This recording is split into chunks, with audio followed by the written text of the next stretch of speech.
Part 4. You will hear a professor of philosophy giving a talk on the ancient philosophy of Stoicism. First, you have some time to look at questions 31 to 40.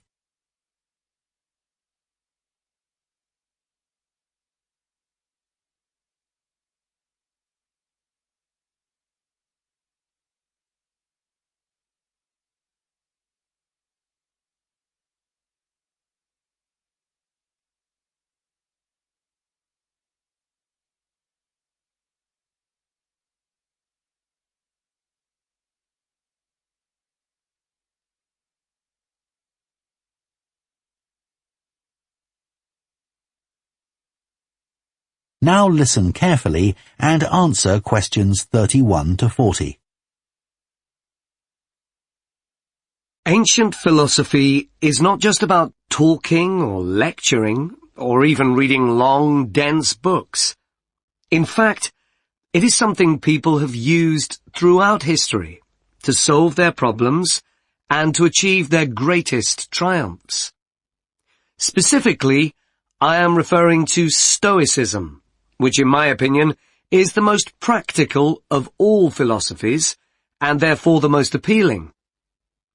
Stoicism was founded in ancient Greece by Zeno of Citium in the early 3rd century BC, but was practiced by the likes of Epictetus, Cato, Seneca, and Marcus Aurelius. Amazingly, we still have access to these ideas, despite the fact that the most famous Stoics never wrote anything down for publication. Cato definitely didn't. Marcus Aurelius never intended his meditations to be anything but personal.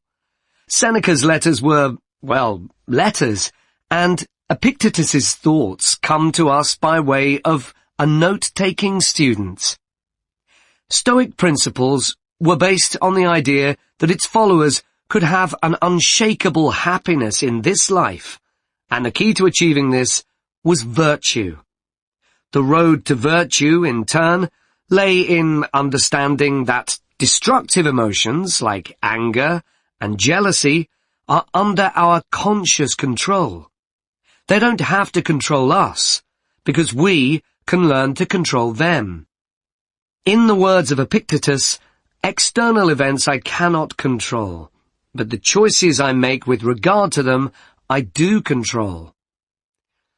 The modern-day philosopher and writer Nassim Nicholas Taleb defines a Stoic as someone who has a different perspective on experiences which most of us would see as wholly negative.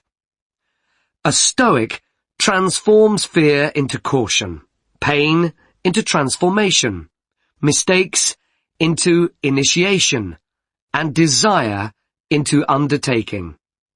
Using this definition as a model, we can see that throughout the centuries, Stoicism has been practiced in more recent history by kings, presidents, artists, writers, and entrepreneurs.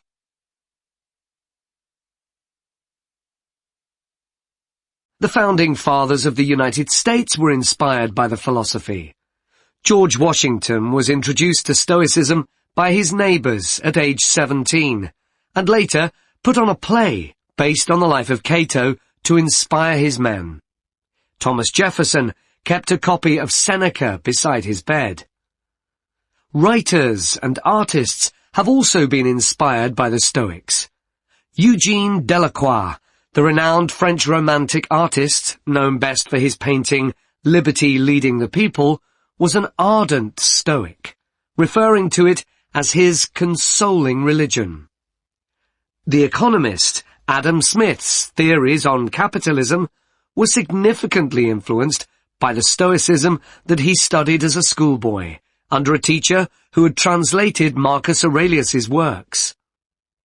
Today's political leaders are no different, with many finding their inspiration from the ancient texts. Former US President Bill Clinton rereads Marcus Aurelius every single year, and many have compared former President Obama's calm leadership style to that of Cato. Wen Jiabao, the former Prime Minister of China, claims that Meditations is one of 2 books he travels with, and that he has read it more than 100 times over the course of his life. Stoicism had a profound influence on Albert Ellis, who invented cognitive behavior therapy, which is used to help people manage their problems by changing the way that they think and behave. It's most commonly used to treat depression. The idea is that we can take control of our lives by challenging the irrational beliefs that create our faulty thinking, symptoms, and behaviors by using logic instead. Stoicism has also become popular in the world of business.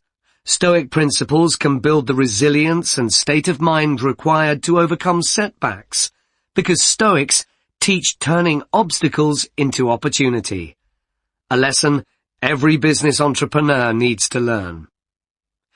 I would argue that studying Stoicism is as relevant today as it was 2,000 years ago, thanks to its brilliant insights into how to lead a good life. At the very root of the thinking, there is a very simple way of living. Control what you can and accept what you can't. This is not as easy as it sounds and will require considerable practice. It can take a lifetime to master. The Stoics also believed the most important foundation for a good and happy life is not money, fame, power, or pleasure, but having a disciplined and principled character, something which seems to resonate with many people today. That is the end of part 4. You now have 1 minute to check your answers to part 4.